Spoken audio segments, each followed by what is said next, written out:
Ça dépend s'ils sont Ah présents. oui, c'est le prénom. Hello! Nous sommes ravis de vous retrouver sur la chaîne du Grand Changement et nous sommes ravis, Karine et moi, d'être parmi vous ce soir. Bonsoir Karine. Bonsoir Sana, bonsoir à tous. J'espère que vous allez bien. Je vois que José Carmona est déjà avec nous et nous la saluons.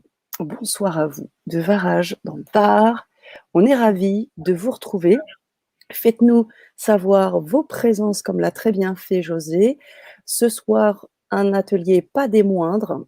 On va vivre autour de cet atelier cette thématique de la blessure d'abandon. Tu vas nous en parler Karine. Tu vas bien aussi évidemment te présenter parce que la communauté LGC est grande. On compte plus de 40 000 abonnés sur cette belle chaîne et donc peut-être qu'à un moment donné, certaines personnes ne te connaissent pas et l'idée, ce serait qu'on puisse faire cette petite introduction avec ta présentation et bien évidemment parler de cet atelier de ce soir. Tu veux bien? Non. Bon, alors au revoir. Allez, salut tout le monde, c'était super. Bah oui, je veux bien me présenter. Alors, est-ce qu'on attend qu'un petit peu les personnes arrivent pour que je me présente? Karine qui arrive. Ouais. De toute façon, il faut savoir que ce sont des temps qui sont enregistrés. Ce sont des... Donc, même si vous loupez au vol quelques minutes, vous aurez la possibilité de faire un rewind et de revenir sur la présentation de Karine ou pas. On ne sait pas. Ça marche. Ah là là. Bonsoir Karine. Yeah. Bonsoir José. Donc, je me présente maintenant? Ouais, carrément, ouais. Donc, moi, je suis médium et hypnothérapeute et guérisseuse par les sons chamaniques. Donc, mon travail consiste à reconnecter les personnes à leur cœur, à leur permettre d'être ancrées dans leur corps et surtout l'objectif de tout ça, c'est vous permettre d'écouter votre intuition, de pouvoir vous laisser vous guider par votre cœur. Parce que quand on est trop dans le mental, en fait, il y a des moments, on ne sait plus si c'est notre cœur qui nous guide ou si c'est notre tête qui prend les décisions. Donc, plus on est dans le détachement émotionnel, et plus c'est facile d'entendre notre cœur, qui est notre boussole intérieure. Alors, je fais juste une petite parenthèse. J'ai l'impression que je m'entends en écho. Est-ce que ça te fait pareil?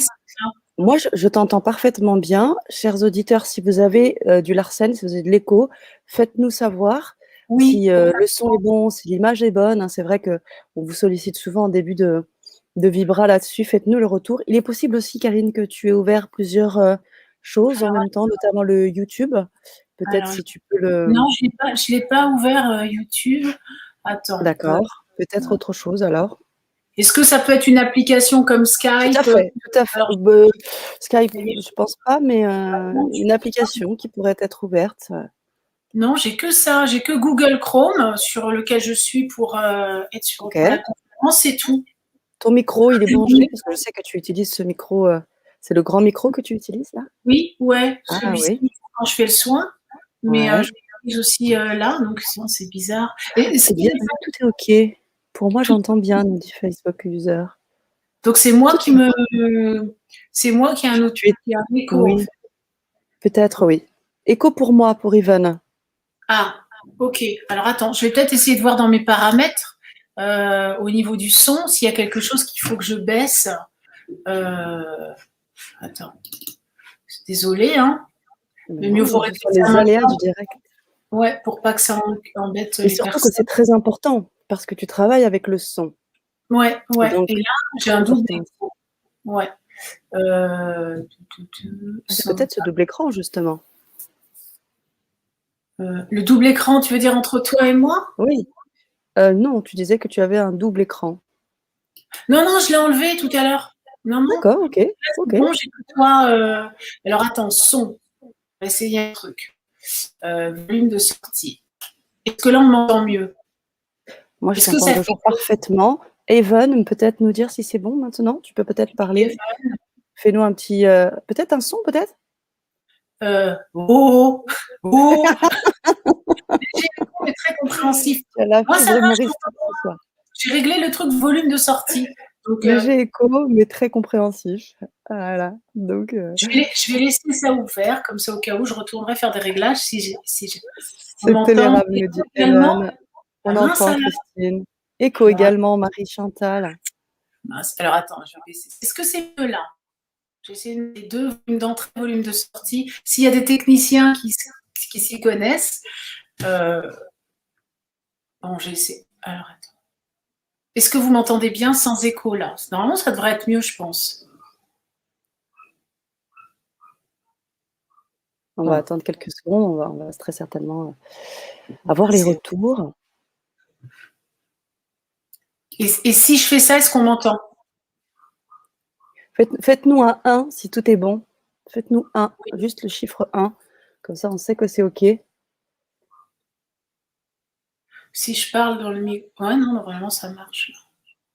Bon, je vais continuer. Et si jamais il y a un souci, vous nous dites, je verrai ce que je peux faire pour régler. Mais apparemment, je pense que c'est mieux là. J'ai l'impression. Pour toi, Ah ça non, l'est déjà mieux? non, je m'entends encore. Annick nous dit OK. Non, je crois qu'il y a. C'est Marie-Chantal. Tout à l'heure, à 36, oui, qui disait qu'il y avait de l'écho tout à l'heure. Oui, On également. a posé la question. Bizarre. Bon, je vais baisser le son de sortie. 1 pour Ginette. Merci Ginette. Je pense que ça devrait OK? être OK là. Oui, on va pouvoir continuer sur ta. Oui, 1 pour Yvonne également. C'est parfait. C'est beaucoup mieux. C'est le volume d'entrée, donc je pense que c'est mieux. OK. Parfait. C'est parfait les filles, Karine, nous dit Brett. Ce que je disais, oui, donc j'expliquais, oui, le but, c'est de reconnecter, c'est en fait, en guérissant nos blessures émotionnelles, d'aller, c'est un travail de récapitulation, c'est-à-dire d'aller reconnecter ces parties de nous qui sont restées, en fait, enfermées, emprisonnées dans le passé, c'est-à-dire quand on a des blessures qu'on n'a pas guéries, bah, c'est des petites parties de nous qui se sont atrophiées et qui, en fait, font qu'on rayonne moins, on est moins solaire, donc ça crée des peurs, on peut avoir de la colère, on peut avoir de la tristesse. Donc le but, c'est d'aller, là, on fait un atelier, donc on ne peut pas faire de régression. Mon travail, c'est de faire de l'hypnose régressive avec les sons, ce que j'appelle l'hypnoson, mais je ne peux pas faire de séance individuelle sur chaque problématique et aller chercher la problématique de la personne en séance collective, parce qu'il faudrait que je parle à chaque personne une par une. Donc quand je fais les ateliers, on va travailler plus sur, voilà, là par exemple, aujourd'hui, on va traiter la blessure d'abandon. Donc, il y a toujours un protocole avant de commencer les sons, mais je vais demander aux personnes de se connecter, par exemple, même si vous pouvez déjà commencer, ceux qui vont assister à l'atelier, à penser à une situation ou une situation forte ou quelque chose qui vous a marqué et qui a fait que vous vous êtes senti abandonné, qu'on vous a laissé tomber, ou voilà, vous vous êtes senti justement dans un sentiment de solitude, de tristesse ou complètement de dépendance, quoi. Donc, et à partir de là, je fais les sons, enfin, je canalise des sons qui sont transmis par des guides et qui vont aller justement, même si on est dans un soin collectif, aller exactement taper, entre guillemets, dans la cuirasse de chaque personne, là où elle a besoin qu'on aille libérer l'émotion correspondant à la blessure d'abandon, qui peut souvent amener des sentiments de tristesse, parce que vraiment la blessure d'abandon fait qu'on peut se sentir triste, seul, renfermé sur soi, etc. Donc voilà, c'est vraiment le but d'un atelier, et parce que souvent les gens me posent la question, quelle différence par exemple entre un atelier et une séance individuelle. La séance individuelle, on va vraiment parler d'une problématique spéciale ou un schéma récurrent, on va vraiment, c'est du cas par cas. Donc, on va vraiment aller à l'origine du problème et tout de suite le déverrouiller. Sur une séance comme un atelier, ça va aussi très bien travailler. Il y a des personnes qui se libèrent dans un atelier, mais carrément de la blessure d'abandon. S'ils ont bien ciblé l'émotion et bien connecté la problématique, de toute façon, ça remue, ça fait bouger des choses. Donc, le but, c'est de vous libérer de la souffrance associée à cette blessure. Et voilà, on traite la blessure d'abandon en général, pas toutes les petites choses qui peuvent être liées, parce que des fois les gens vont me parler d'une problématique spéciale et elles vont penser que c'est la blessure d'abandon, en fait c'est une blessure d'humiliation. c'est un sentiment d'infériorité, c'est un sentiment d'être rien. Et ils vont penser que c'est de l'abandon. Donc voilà, quand on est en individuel, on travaille sur plus de précision. Là, voilà, là, on travaille sur ce que veut dire la blessure d'abandon. Pendant l'atelier, je vais développer toutes les problématiques qui peuvent être liées à la blessure d'abandon, en tout cas, tous les comportements qu'on peut retrouver et qui sont liés à la blessure d'abandon. Et ça va permettre aux personnes qui sont présentes de mieux cibler et peut-être de les aider à se connecter justement à une problématique concernant cette blessure. C'est vraiment le but. Et donc le but de tout ça, de ce travail, c'est de se reconnecter au petit de nous-mêmes. C'est-à-dire, on est nous adultes, mais en nous, il y a un enfant qui a été blessé, une petite fille ou un petit garçon qui est blessé en nous et qui en fait pourquoi on n'arrive pas à avancer parfois dans la vie ou se sentir voilà, plus détaché émotionnellement, plus fort, plus en confiance, parce que l'enfant en nous n'est pas aligné avec l'adulte responsable, autonome qu'on devrait être. Donc tant que cette partie de nous, c'est-à-dire des fois on se dit mais oui, mais moi je sais que je peux avoir confiance en moi, mais il y a une partie de moi qui souffre. Et en fait on s'aligne pas, on est toujours en distorsion. La personne par exemple qui vit un schéma récurrent et qui dit moi plus jamais par exemple on ne me quittera, plus jamais je me ferai abandonner, bah, pourquoi en fait elle se fait encore abandonner? Pourtant dans sa tête elle a décidé que non, bah, parce qu'en fait le corps de souffrance n'est pas libéré, l'émotion elle vibre toujours, donc vous allez attirer magnétiquement les personnes qui vont vous faire revivre cette blessure jusqu'au moment où il y aura la prise de conscience parce que ça fait trop mal, qu'il faut s'en libérer. Donc le but c'est d'aller reconnecter cette partie de nous qui a été atrophiée, qui s'est atrophiée, hein, en fait, c'est vraiment ça, parce que l'énergie, elle se cristallise, et aller la faire sauter le nœud pour que toute l'énergie commence à vous remplir et que vous preniez votre place et que vous ne vous sentez plus dans cette blessure-là. Donc là, c'est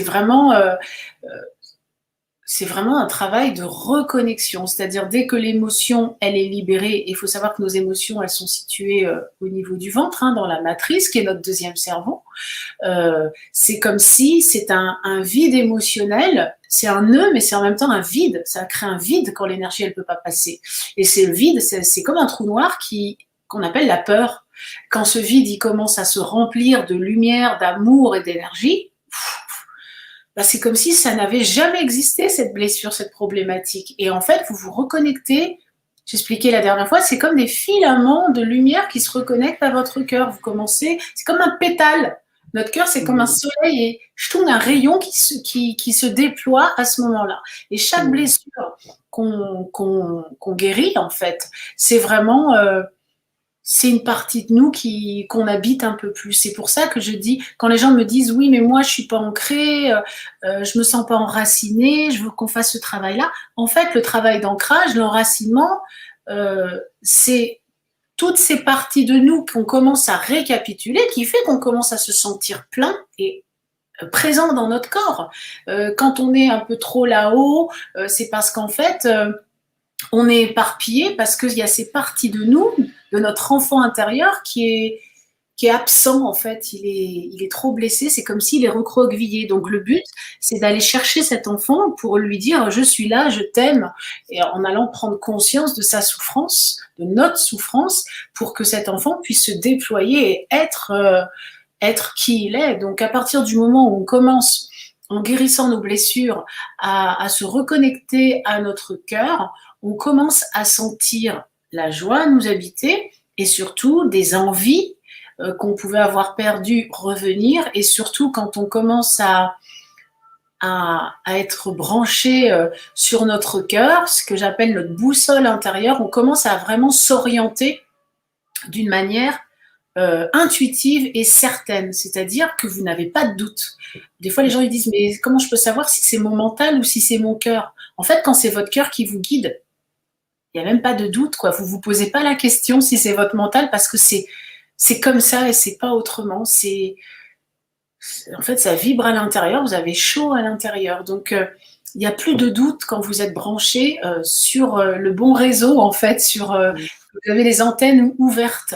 Et c'est ça. Et quand je dis que c'est vous permettre de vous connecter ou peut-être pour certains vous reconnecter à votre mission d'incarnation, c'est que en fait la vérité elle est à l'intérieur de vous. Moi ce qui m'intéresse c'est que les personnes elles soient autonomes et que elles-mêmes elles sachent ce qui est bon pour elles. Quand on commence à vibrer de la joie et se sentir bien, on commence à se sentir inspiré. Être inspiré, ça veut dire quoi? Je commence à sentir et à entendre ce qui est bon pour moi, mais ce que j'aimerais être, ce que j'aimerais faire. On est guidé, on est attiré par des choses. Donc les personnes, elles commencent à sentir « Ah mais ça, j'avais jamais pensé avant, c'est ça que j'ai toujours voulu faire, mais en fait j'avais oublié, je savais plus où j'en étais. » Quand on commence à entendre notre cœur, on sait la direction qu'il faut prendre. On est guidé, on fait des rencontres, tout se met en place. C'est pour ça que c'est vraiment un travail de récapitulation, c'est revenir à la maison. C'est rentrer à la maison. Notre corps, c'est notre véhicule pour que notre âme elle puisse s'exprimer. Donc, voilà le but de mon travail. Et ce soir, voilà, on va travailler pendant l'atelier sur la blessure d'abandon et en tout cas, tout ce que ça engrange comme problématique et comme souffrance, cette blessure d'abandon, pour pouvoir la transformer en un sentiment d'autonomie, de liberté et surtout de détachement émotionnel, de moins être dans la dépendance, quoi. Et c'est ça, quand on se sent libre intérieurement, on a plus de puissance en fait. Et donc les sons vont aller décristalliser ce qui a été bloqué en fait par rapport à votre histoire, par rapport à cette blessure d'abandon. Se libérer aussi du sentiment qu'on peut avoir de solitude. C'est très clair en tout cas. Tu vois, j'ai pas posé la question, Sana, ce soir. Je t'emboîte le pas. C'est très clair. Et en fait, on est sur de la transmutation, hein, clairement. Là, on vit ces moments-là. Hein. C'est ce qu'a vécu, je pense aussi, José, qui fait son partage et qui te pose la question. Depuis le premier atelier, je ne suis plus une éponge. Y a-t-il un lien? Ah bah oui, parce qu'en fait, José, à partir du moment où En fait, c'est simple. Quand on est une éponge, c'est qu'on a cette super sensibilité. Et je ne veux pas dire qu'on n'a plus de sensibilité après, mais quand on est trop dans l'émotionnel, on absorbe aussi les problématiques des gens. On se sent des fois envahi par les émotions des autres. Et donc, si quelqu'un est triste, bah, tu vas être triste. Si quelqu'un est en colère, tout d'un coup, tu es énervé, tu sais même pas pourquoi. Parce qu'en fait, il y a des failles et des brèches en toi, dans ton aura, qui font que tu vas capter les problématiques des gens, parce qu'aussi, il y a une résonance avec tes propres problématiques. Quand toi, tu es libéré, que ça fait plus partie de toi, il y a comme une sorte de détachement, c'est-à-dire une personne qui va venir face à toi. La dernière fois, on avait travaillé sur la blessure de rejet. Si tu souffres de cette blessure, bah, si elle a été réglée, une personne qui va souffrir de la blessure de rejet, ou en tout cas qui va rayonner des émotions qui avant t'aurait touché, qui t'aurait fait que tu vas rejeter la personne toi aussi parce que tu veux pas qu'elle t'envahisse, bah là justement tu vas rester centré, ça va plus te toucher parce que ça ne fait plus partie de toi. Tu es dans un détachement émotionnel et tu es plus dans une ouverture de cœur, plus dans la compassion, plus dans l'acceptation de ce que l'autre porte en lui ou en elle. Donc c'est vraiment, ce qu'il y a, c'est aussi pendant les soins, moi, je suis qu'un instrument, comme je dis toujours, quand je chante ou que je fais les sons. Et les guides qui interviennent, il y a vraiment de la couture qui est faite. C'est-à-dire qu'il y a une chirurgie au niveau des corps subtils. Il y a des corps qu'on est obligé de recoudre, qu'ils recousent, parce que il y a c'est ouvert, quoi, en fait. Donc, à partir du moment où cette brèche en vous, elle va être colmatée, elle va être nettoyée, parce qu'il y a vraiment un gros travail énergétique qui se fait, un nettoyage, une reconnexion au circuit. Et quand cette brèche elle est ouverte, et ben c'est aussi une faille dans les corps subtils de la personne. Et il faut aller la recoudre aussi. Il faut les corps, ça se coud. C'est comme des petites fées de lumière, des mains de lumière qui viennent vraiment coudre. J'ai des personnes qui ressentent pendant les soins, chacun a des ressentis différents, qu'on ouvre, qu'on incise, qu'on recoud. Et c'est vraiment c'est une chirurgie qui se passe pendant les soins, vraiment. Et moi, je ne sais pas ce qui se passe, je laisse faire, je suis juste un canal, c'est tout. Donc, voilà ce que je peux dire. Je ne sais pas s'il y a des questions. Oui, pas de questions, mais des commentaires. Sylvia qui nous dit: «Je l'ai connu dès la petite enfance malheureusement». J'imagine la blessure d'abandon et Oui, moi, ça me fait rebondir sur, par rapport, à l'organisation de l'atelier, comment ça va se passer justement là? On commence par quoi? Quelles sont un peu les étapes concrètes aujourd'hui? ouais, Heu, qu'on voit un peu comment ça se passe, un soin avec toi? d'accord. Mmh. Donc en fait, l'atelier, là, je vais présenter la blessure d'abandon, dans quelles émotions ça nous met, toutes, comme j'ai dit tout à l'heure, tous les aspects de nos comportements dans lesquels on peut être quand on Mmh. vit cette blessure d'abandon, comme par exemple la carence affective, etc. Voilà, tout ce sentiment d'être dépendant des autres. Donc, je vais un peu expliquer tout ce qui peut, tout ce qu'on vit avec cette Mmh blessure mh. d'abandon. Donc, ça Mmh. va permettre aussi aux personnes de, de se reconnaître aussi dans cette blessure, Bien euh, sûr. et puis de reconnaître aussi des aspects d'eux-mêmes et de leur vie enfin, dans des événements qu'ils ont vécus par rapport à cette blessure. Et aussi, je vais vous demander à un moment de vous connecter à un événement dans le protocole pour avant le soin. Mmh. C'est de penser à un événement qui peut-être, des fois, on a vécu pas forcément qu'une seule fois, hein, la blessure d'abandon. Une fois qu'elle n'est pas Tout à fait, guérie, quand le schéma il se met en place, tant qu'il n'est pas guéri, bah, il va se reproduire à se travers les répéter. relations qu'on va avoir. Et puis, tant qu'on n'entend pas, tant qu'on guérit pas, bah, ça va être de plus en plus fort et puis de plus en plus douloureux jusqu'au moment où on dit ouais, non, mais moi, j'en peux plus, j'en peux plus. Et puis Mmh. voilà, il va falloir que je m'occupe de moi et de cette blessure parce que ça devient insoutenable. Donc, il y a voilà, je vais vous demander de penser à un événement qui en fait est quelque chose de marquant pour vous, de douloureux par rapport à la blessure d'abandon. Quand j'aurai énuméré voilà, tout ce qu'on peut Mmh. rencontrer avec la blessure d'abandon. Mmh. Et ensuite, il y a le protocole avec le soin où justement je vous mets, voilà, il y a des petites respirations à faire, vous allez vous centrer, etc. Vous connecter à vous-même. Je vais vous demander quelques petites choses à faire en rapport avec cette blessure-là pour bien vous connecter à la situation, à votre corps, etc. Et ensuite, je vais commencer à canaliser les sons qui Mmh. vont permettre d'aller libérer les émotions liées à cette blessure et puis voilà, vous sentir beaucoup mieux. Parce qu'il y Mmh. a vraiment un travail de nettoyage aussi énergétique qui se fait et puis voilà, de reconnexion à qui vous êtes en fait, pour vous Mmh. sentir plus complet. Mmh. Non, c'est ça et tu te connectes à tes guides aussi, hein? Bien Parce que sûr. franchement, moi, j'ai vécu l'atelier 1, enfin ça a été, hyper puissant. Cette conversation, chamanique que j'ai eue avec cette dame, Oui. c'était, énorme. Donc je sais que tu te connectes aussi à tes guides, Karina. Tu peux Ah nous en oui, parler un mais peu, en fait, s'il ce te qui se plaît? passe, c'est que selon ce qu'on va travailler comme blessure, c'est jamais les mêmes qui viennent. Mmh mh. L'autre fois, tu as vu une femme chamane. En fait, Exactement, ce sont des effectivement. ancêtres, en fait, Mmh.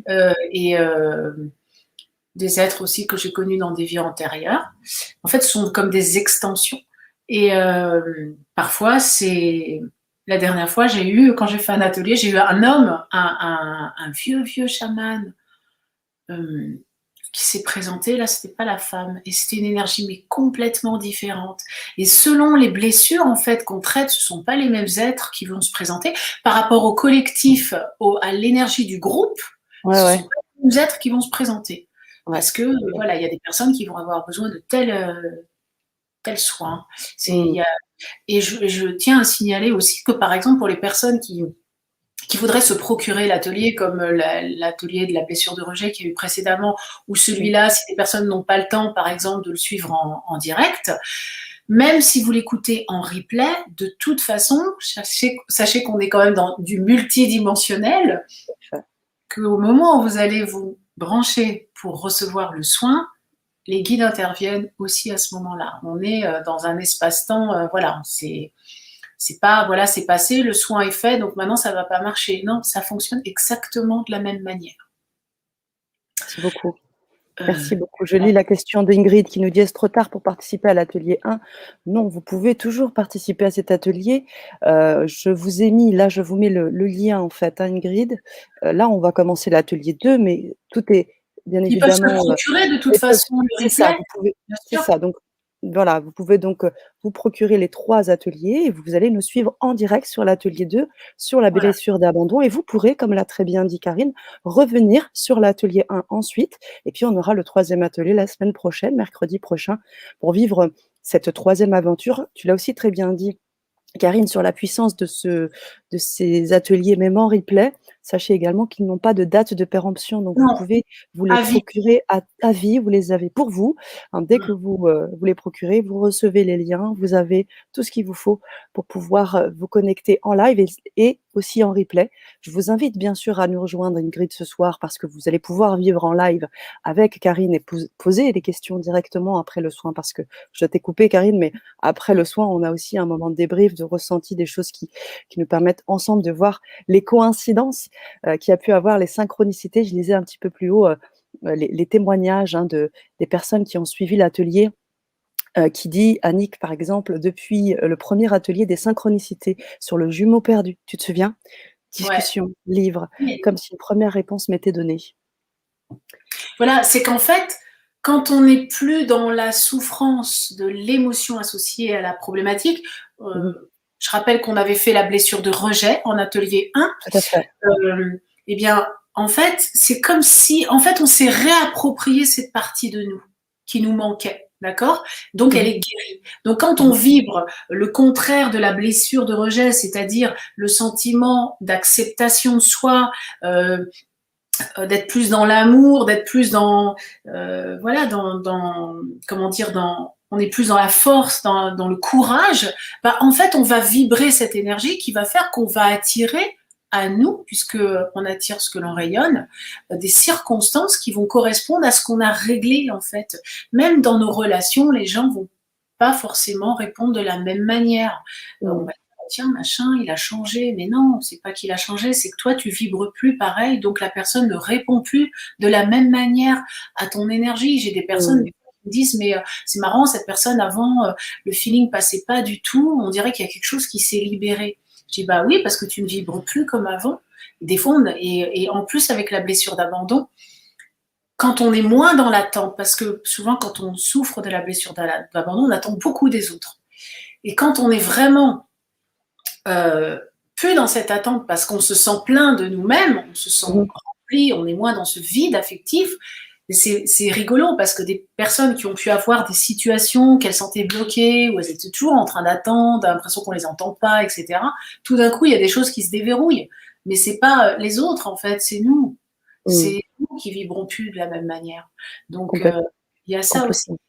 Et je voulais, pour rebondir à ce que tu as dit pour le prochain atelier, Sana, la semaine prochaine, Oui, oui, préciser aux gens que c'était la blessure d'humiliation la semaine prochaine. oui, Et la ça blessure d'humiliation, juste pour les personnes que ça pourrait intéresser, on va vraiment travailler pour retrouver l'estime de soi. Moi, j'ai beaucoup de gens qui ont perdu confiance en eux, qui se sentent inférieurs aux autres, ou qui ont été rabaissés. Et quand on vit cette blessure d'humiliation, quand on commence à attirer à soi le respect et l'estime, ça change tout dans notre vie parce qu'on vibre plus on ose plus prendre sa place en fait. Mmh, Voilà, mmh, mmh, mmh, mmh. quelques détails par rapport à quelques infos Merci. par rapport à la Très blessure. info et des infos importantes, hein. On a encore une dernière question, mais il va falloir aussi qu'on bascule parce qu'on a Ouais. déjà du monde sur l'atelier Oui, privé et oui, l'idée, ce serait de pouvoir aussi commencer ce bel atelier. Ingrid, on va prendre ta question et je voulais aussi faire le partage de José un peu plus haut qui parlait du fait qu'elle n'était plus une éponge et qu'elle précisait que maintenant elle se sent libérée en étant tout autant empathique, mais juste ce qu'il faut. Donc ça, c'est c'était un ça. témoignage très, très beau à entendre et à lire. Donc je souhaite le souligner, Karine. Et je te laisse répondre vraiment en rapide aussi parce qu'on va devoir basculer. Et tu as déjà la réponse, hein. Peut-on avoir toutes les blessures en même temps à soigner? Oui, Rejet, oui. abandon, etc. Voilà. Oui, Ingrid, moi par exemple, j'ai eu les 5 blessures, enfin je parle des 5 blessures principales parce qu'il y en a une kyrielle des blessures, mais on va dire celles qu'on connaît tous, les 5 principales.